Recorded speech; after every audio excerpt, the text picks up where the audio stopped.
muchas gracias Romina y muchas gracias a Plataforma por la invitación.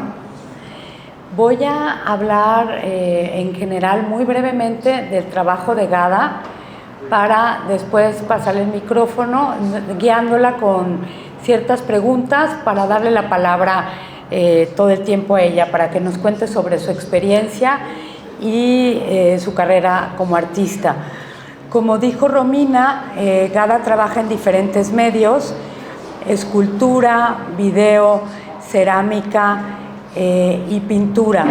Me detengo en el tema de la pintura porque, como van a ver ahorita, tenemos un loop de varias obras de Ghada que van a estar viendo a lo largo de la conversación, pero el tema con la pintura es muy importante porque es una pintura bordada.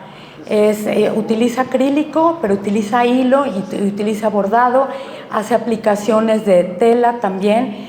¿Y por qué digo que es muy importante? Porque Ghada, en un momento dado, de pronto dice: la pintura es un medio masculino, sobre todo el expresionismo abstracto, está cooptado y solamente visto y hecho por los hombres. Entonces yo voy a entrar a este mundo, tomar este mundo, pero desde una práctica femenina que históricamente se ha visto como menor, ¿no? Las prácticas de las mujeres, ¿no? Las prácticas, esas cositas que hacen ellas, y la pintura como un arte importante que hacen los hombres. Entonces, creo que voy a cambiar al inglés. I would like Ghada to tell us about this moment when you understood that painting was a masculine medium, especially abstract painting, and tell us what we were talking about before, since school, your experiences since you were a student and later on. Yes. I went to art school to study painting, and this was in the 80s in France. I'm originally from Egypt, but I moved to France when I was 11, and I stayed in France for quite a long time. And in the 80s, I went to art school, and when we had the art school in France is 5 years, two general, and then three to specialize. And on my third year, I was going to go to the art department, to the painting department, and I stood there with all of my colleagues.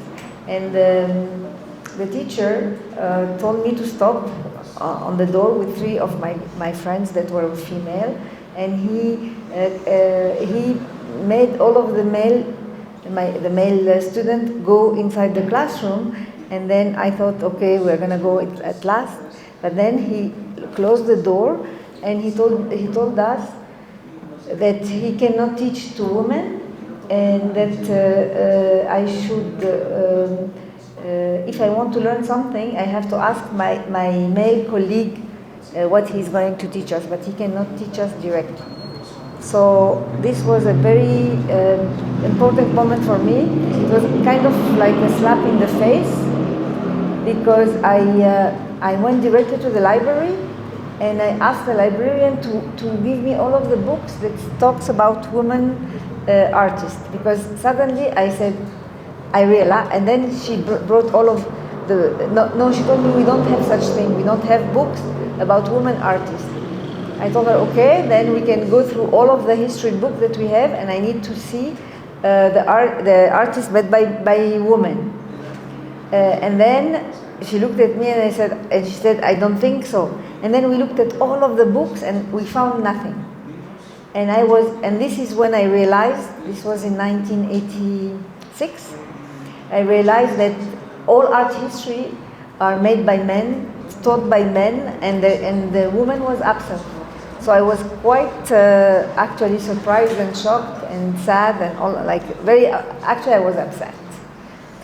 And this is how the painting has become for me the focus of all my career, even if it is in ceramics or in gardens, or I'm speaking a lot about painting.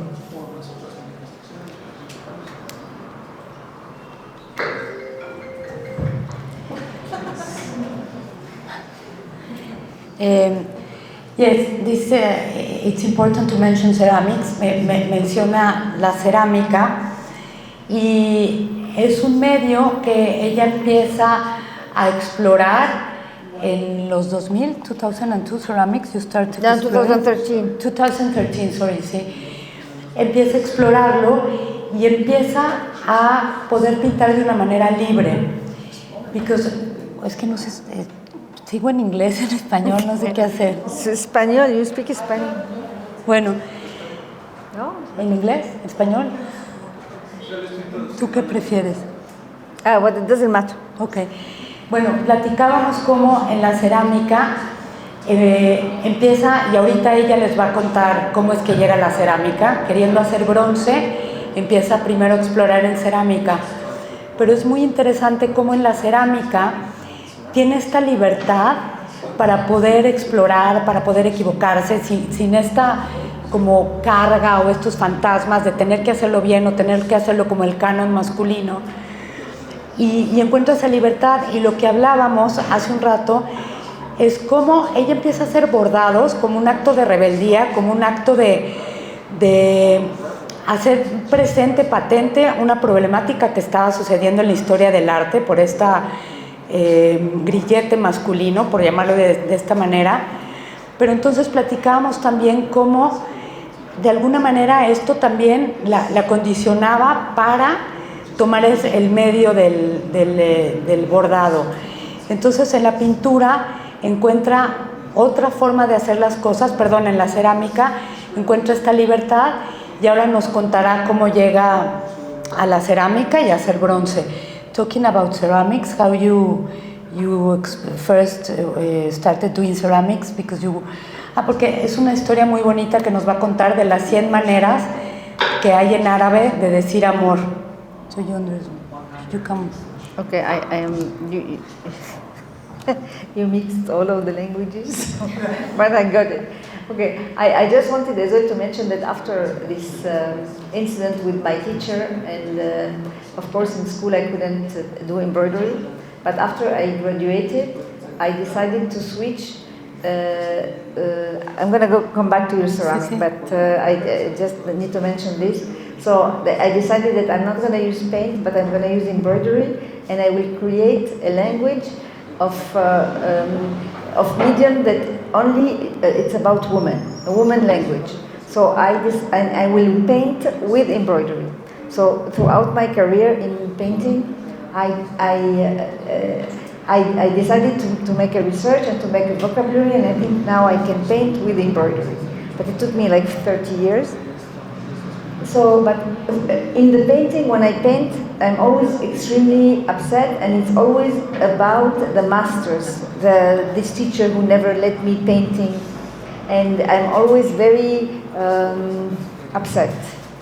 Then in 2010, I met a person from, I was invited to do a show in Qatar, and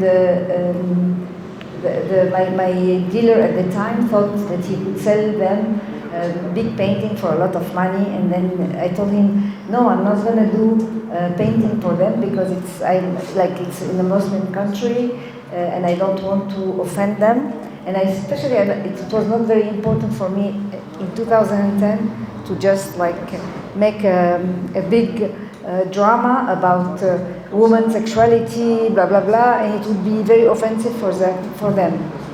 And one of the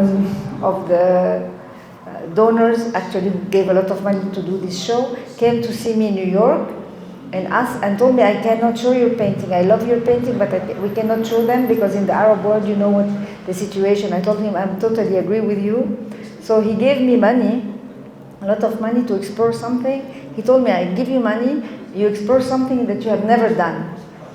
And I told him, and if I fail, he said, it's okay. I said, okay. So I took the challenge, and I went on exploring. I wanted to explore something that had nothing to do with embroidery. So I made this piece called 100 Words of Love, and it's my first actually non-embroidered sculpture. And then another dealer came and told me that I should do bronze, and I was like, wow, what is this?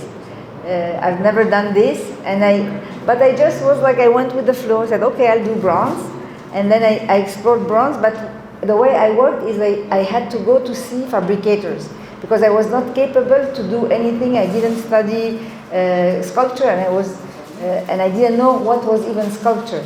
So I was observing them, how they do the clay. I didn't even know what was clay. I told them, what is this? They told me it's clay. And you can learn this by doing ceramics. So I decided to go to learn ceramics in order to prepare my prototype, my own prototype, because it was very expensive to hire all of these fabricators. So I took private classes in New York, and actually I thought I was very smart and I would learn ceramics in 2 months. I said, 2 months, 3 months maximum, I will be good, I will be able to do my own prototype. And of course, when I went to study ceramics, I was like, what is this medium? It was very hard. It was not obvious. It took me and then I discovered ceramics. I'm like, okay, but this is a medium by itself. So my teacher actually at the time was the director of institution, and he told me, okay, don't pay for your classes. I'm going to take you as a resident, and I will do your pieces because I like the way you think. I don't know, I wasn't thinking anything actually. I was very happy because I went into an area where I forgot about all of this pain of this man, of the art history. We're looking at ceramics now, if you want to say something. So this is... No, I mean, just so you know that it's on the back. So these are my ceramics. Because actually the thing with ceramic is, at least in that school, is that I was I didn't care about the technique, and I didn't care about what I wanted is to make these big pieces and very thin, and I don't know what, and my teacher told me it's impossible. I told him, no, it's possible. It's possible. And then, so he was as well challenged as me about, and then little by little I fell in love with ceramics, and I was able as well to make my own prototype. So this was the story. Bueno, aquí están las cerámicas y me parece que al final de esta sección viene la escultura para que pongan atención y vean, es una escultura, la que vamos a ver creo que es en bronce. La primera que hizo, como les decía, es en resina, después las hizo en bronce y es la palabra amor con caligrafía árabe en diferentes formas de decir amor, para que estén pendientes. Entonces, como les decía, Gada empieza con la cerámica y hay un momento que es muy importante en la historia de su carrera y en la historia personal, que se remonta desde que era estudiante, pero tiene que ver siempre con la pintura y con su hacer, que es el momento que ella conoce a Reza, que tienen colaboraciones juntos de obras, y quisiera que les platicara sobre esto. I'm talking about Reza and your collaboration. Yeah. You want to know how I collaborated with Reza, right? Sí, yes. And how it's important for you in your career, as we were talking, no? Well, I met... 1 second. Sorry, it's better. I met Reza while I was at school in 1988, and he's from Iran, and immediately we felt connected because at that time there was not a lot of people from the Middle East or like the Western world. And as well at that time, not only in my school, they were not interested in women, but they were not even interested in any art that comes from, they only liked Germans, French, English, American. So very white and very centered. and we were always talking about how we felt to be, why our countries or our culture didn't have art maybe, or what is the problem with this. So this was the first connection with Reza. Reza was doing video at the time. He's graduated in the video department, and he witnessed all of this male chauvinism. And because he comes from Iran, he was very upset because he was saying, "I didn't come from Iran to, as well, witness this again." And he always would encourage me to. He would lend me his books of paintings because he liked painting, but he wouldn't do it at school. Anyway, so this is how I met Reza. And then years later, after he graduated, we moved to New York. Before moving to New York, Reza started to paint after he graduated. He didn't paint when he graduated. And then, but even at the time, this teacher they were telling him, "Oh, you do bad paintings." So it was because he was not German, or he was, I don't know. Anyway, they didn't like his paintings, although they are fantastic. In any case, we went to America, and then after we came to America, he fell into a very deep depression, and he couldn't paint. He didn't want to paint. He thought that his painting is the cause of his depression. So he didn't, for 2 years he didn't paint. He was like really very sick. And then I invited him to my studio. He was hanging out in my studio for a long time. And then he would look at me and just say nothing. And then I told him, "Come and help me." And then he said, "Okay." And then he would like paint white or paint, just preparing the canvas like this.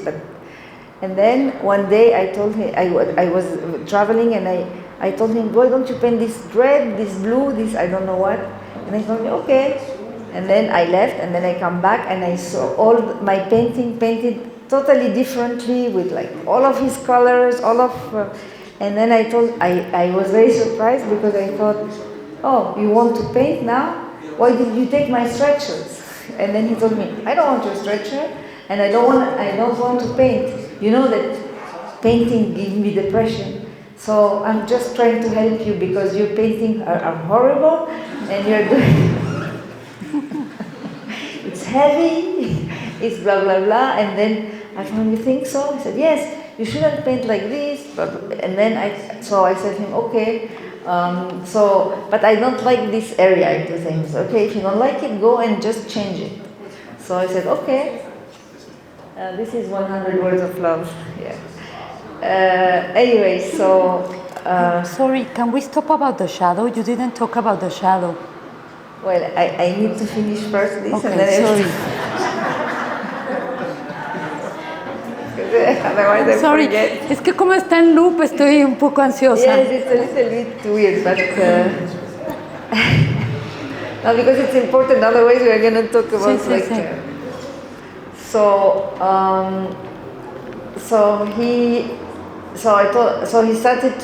So we started to have this game in the studio where when I was out of the studio, he would like paint whatever he wanted on my canvas.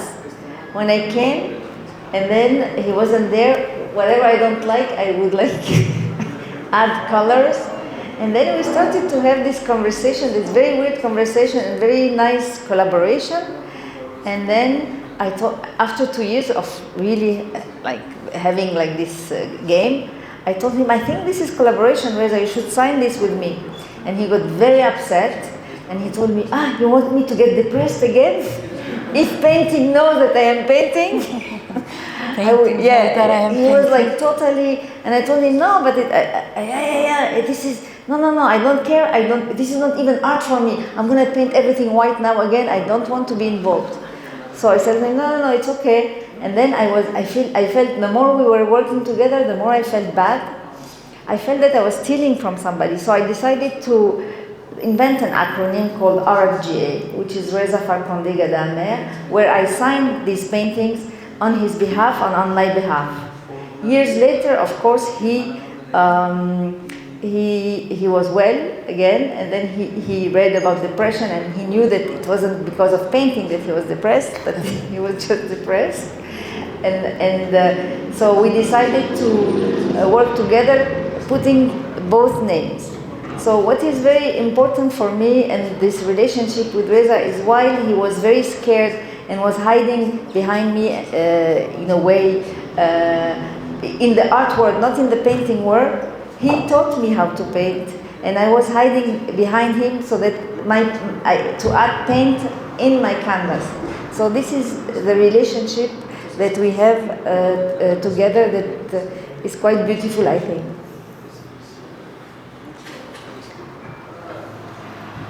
En la escultura de Love que ya vimos aquí en la imagen, vieron la sombra de las palabras, ¿no?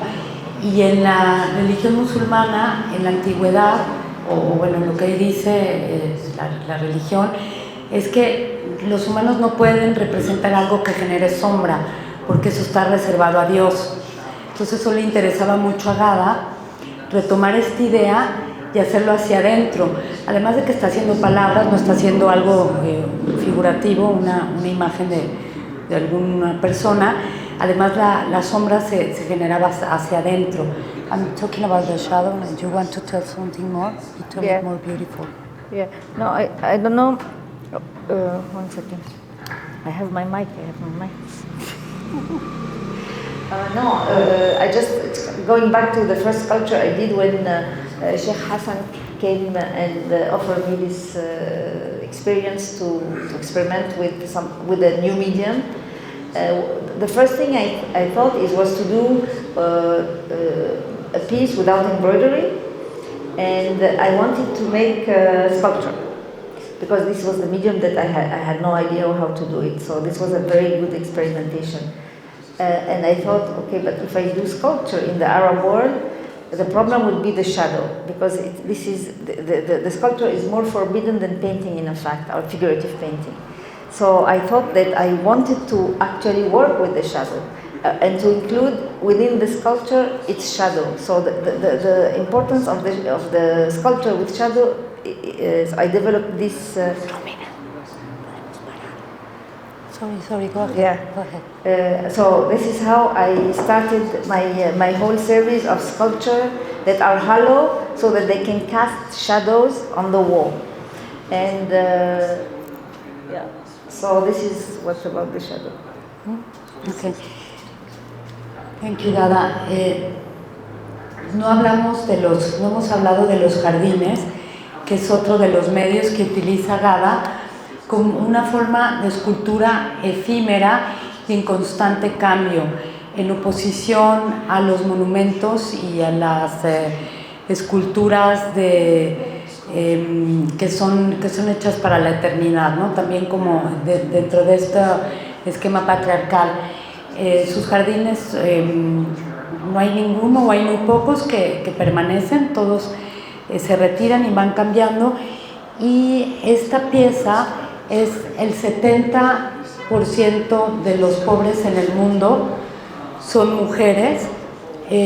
Justamente aquí es la exposición que hicimos en el MAS en el 2020, es una imagen con un dron. Esta pieza la hizo en Barcelona por primera vez en el año Barcelona 2001, y bueno, lo terrible es que la cifra sigue siendo, aquí no los puede decir Paola, sigue siendo lo mismo, ¿no? No ha habido cambios. You want to talk about the gardens? Yeah.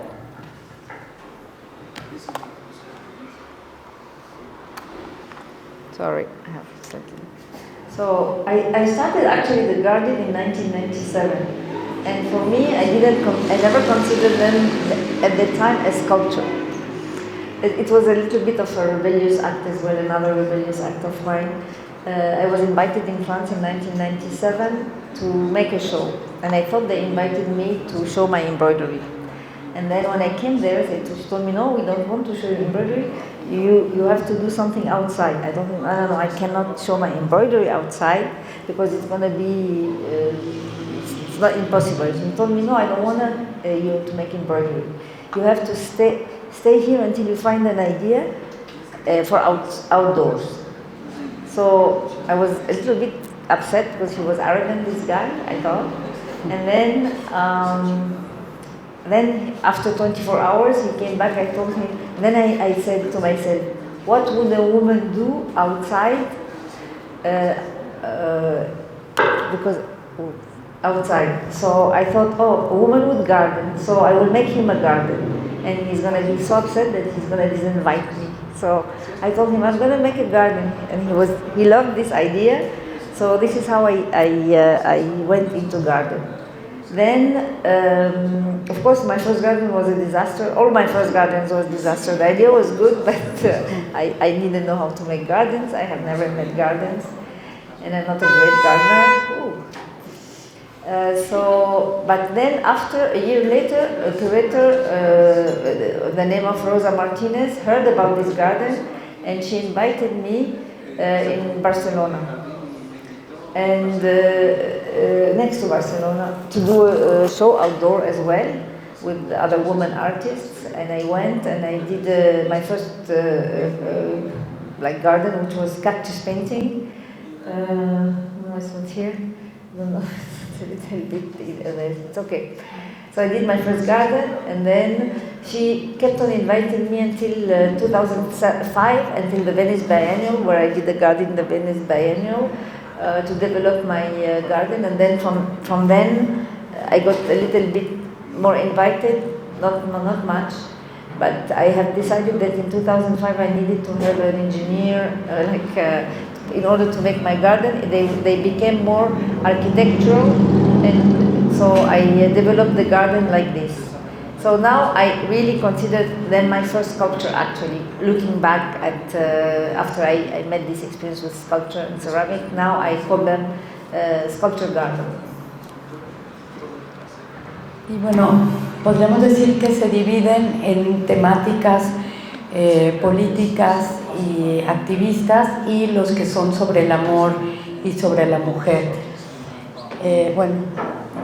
Por ejemplo, este Love Grave, que parecería que está hablando del amor, es lo contrario, porque es una tumba del amor, ¿no? Que lo pueden ver que está enterrado. Do you want to talk more? It's a graveyard, yeah. This piece especially, it's not a graveyard for love. For me, I did it as a monument for the unknown soldier, because in wars, always in the monument in the city, I hated the unknown soldier monument, because it's all about war is death for me, and so it's glorifying death. So for me, I was always very upset. So this happened when they attacked Iraq, like the American attacked Iraq. So I decided to make a monument for the unknown soldier, because from both sides you have death. So I made a grave, so it's love, the word love, dug 6 feet deep, an open grave. So it's not about love between two people. No, it's more about hunger. I made this piece in I don't remember, 2004, 2013.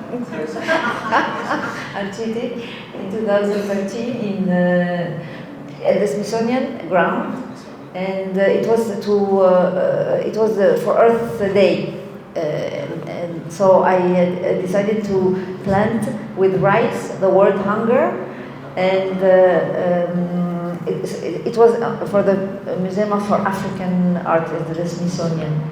And then the more the rice was growing, the less we could see the word hunger. And this is no operation creates a state of war. I did it twice, in 2022 and 2023. I did it in Morocco, and it was I chose a fort. And this is a quote from Simone de Beauvoir. So I wanted, when I was invited in Morocco, so as you can see, the use of language, sometimes it's in English, sometimes it's French, Spanish, even having Korean. So I wanted as well to speak about the oppressions in the rulers of the Middle East. So I couldn't. So I wanted to choose a feminist quote, but a little bit larger than a feminist quote. So I chose, and I chose to write it in English and not in Arabic, because I'm sure that if I had written it in Arabic, it would have been censored. My garden usually gets censored more than my paintings, because of the woman sexuality stuff. But my garden, I had one garden in Panama that got confiscated. This will save us. Esto no salvará, and I did it in Spain. And it's a garden of food. It's a farm. It's like I wanted to make a farm, city farm, where I planted food, and then the people would like tend it, and then at the end they can take the food and harvest the food. And this is because in the city we have lost inside the city we have lost the connection with food and farming. The food comes from the supermarket. We don't know anymore where our food, how we cultivate food, and how hard it is and how important it is. And actually, when I see a farm, or I'm sure that everybody, I feel very secure. I was like, oh, it's nice. You want to eat it. There's something that's very beautiful in this. So I wanted to give this to the city. And this is Love Park. This I did for Sai Santa Fe, 1999, and I chose in the first version, because all my gardens are made in several versions, because it depends on where it is and when it is. So my first one was I chose an abandoned park, like place, where there was a lot of tramps, people doing drugs and stuff like this, and I sliced 10 benches into 2 halves. And each half is looking at one direction, and there is a quote about love and life that is contradictory.